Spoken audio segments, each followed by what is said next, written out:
Hello everyone, welcome to cooking house YouTube channel. તો આજે હું તમારી જોડે શેર કરીશ રાત માટેના હલકા ફુલકા ડિનરની રેસીપી। જ્યારે પણ ઘરે ડિનર બનાવવાનો સમય ના હોય કે કંઈ લાઇટ ડિનર કરવું હોય ત્યારે તમે આ રેસીપી બનાવી શકો છો। અને આ પચવામાં એટલી હલકી હોય છે કે તમે એક વખત આ વિડીયો જોશો પછી અઠવાડિયામાં 2 થી 3 વખત તો જરૂરથી બનાવશો। તો આ વિડીયો એન્ડ સુધી જોજો, તમને બધાને ખૂબ જ હેલ્પફુલ રહેશે। અને આવા નવા વિડીયો સૌથી પહેલાં જોવા માટે આ વિડીયોની નીચે એક રેડ બટન આપેલું છે, તેના ઉપર ક્લિક કરી ચેનલને સબસ્ક્રાઈબ કરી દો અને બાજુમાં આપેલો બેલ બટન પ્રેસ કરી દો, જે કરવું બિલકુલ ફ્રીમાં છે।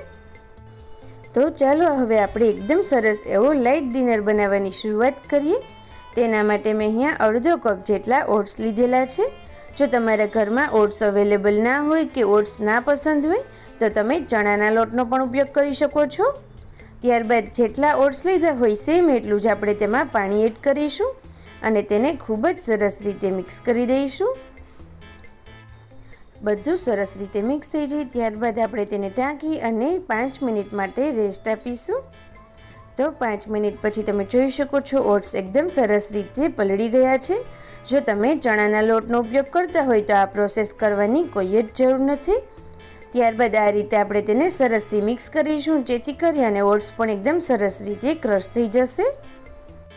ત્યારબાદ આ ડિનર આપણે આજે ખૂબ જ સરસ અને એકદમ હેલ્ધી બનાવીશું, જેથી કરી અને આપણે તેમાં વેજીટેબલ્સ એડ કરવાના છે।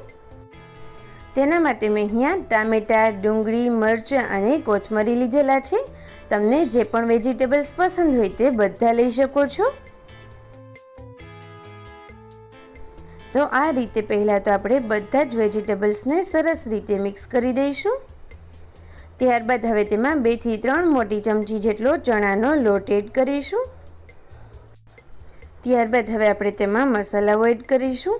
અડધી ચમચી જેટલું લાલ મરચું પાવડર, અડધી ચમચી જેટલી હળદર, 1 ચમચી જેટલું નમક। ત્યારબાદ હવે તેને સરસ રીતે મિક્સ કરી દઈએ। આ સમયે જો તમારે બીજા કોઈ પણ મસાલા એડ કરવા હોય તો એ પણ કરી શકો છો। મેં અહીંયા ડિનરને લાઇટ અને એકદમ સિમ્પલ જ રાખેલું છે।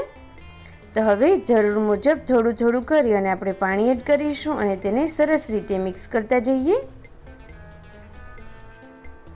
તો તમે જોઈ શકો છો આપણું બેટર બની અને એકદમ સરસ રીતે તૈયાર થઈ ગયું છે। તમે આ રીતે ચેક કરી શકો છો, બિલકુલ આ જ રીતેનું બેટર રાખવાનું છે।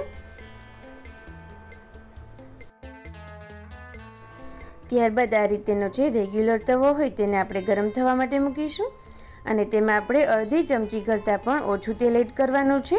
આ રેસીપી બનાવવામાં તેલ પણ ખૂબ જ ઓછું જોઈએ છે। તેલ સરસ રીતે ગરમ થઈ જાય ત્યારબાદ આ રીતે 1 ચમચા જેટલું બેટર એડ કરી અને તેને સરસ રીતે આપણે ઇવનલી સ્પ્રેડ કરી દઈશું અને ત્યારબાદ તેને 1 મિનિટ માટે આપણે કૂક થવા દેવાનું છે। એક તરફ સરસ રીતે ચડી જાય ત્યારબાદ આ રીતે તાવીથાની મદદથી આપણે તેની સાઈડ ચેન્જ કરીશું। તો તમે જોઈ શકો છો એકદમ સરસ એવું કૂક થઈ ગયું છે। સેમ આ જ રીતે આપણે તેને બંને તરફ સરસ રીતે કૂક કરી લઈએ। બીજી તરફ પણ સરસ રીતે કૂક થઈ જાય ત્યારબાદ આપણે તેની સાઈડ ચેન્જ કરીશું।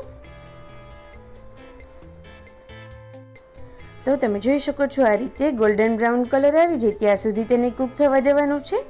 આ રીતે ઉપરનું લેયર થોડું ક્રિસ્પી હશે તો જમવામાં ખૂબ જ મજા આવશે। તો હવે ગેસની ફ્લેમ ઓફ કરી અને આપણે તેને સર્વ કરીએ। તમે તેને કોઈ પણ દહીં, ટમેટો કેચઅપ કે ચટણી જોડે સર્વ કરી શકો છો। તો આ રીતે રાત્રે જ્યારે હલકું પુલકું કંઈ ખાવાનું મન થાય ત્યારે આ રેસીપી ઘરે જરૂરથી ટ્રાય કરજો, બધાને ખૂબ જ ભાવશે। અને તમને મારી આ રેસીપી સારી લાગી હોય તો પ્લીઝ આ વિડીયોને લાઈક કરજો, શેર કરજો અને ચેનલ ઉપર નવા હોય તો જલ્દીથી તેને સબસ્ક્રાઈબ કરી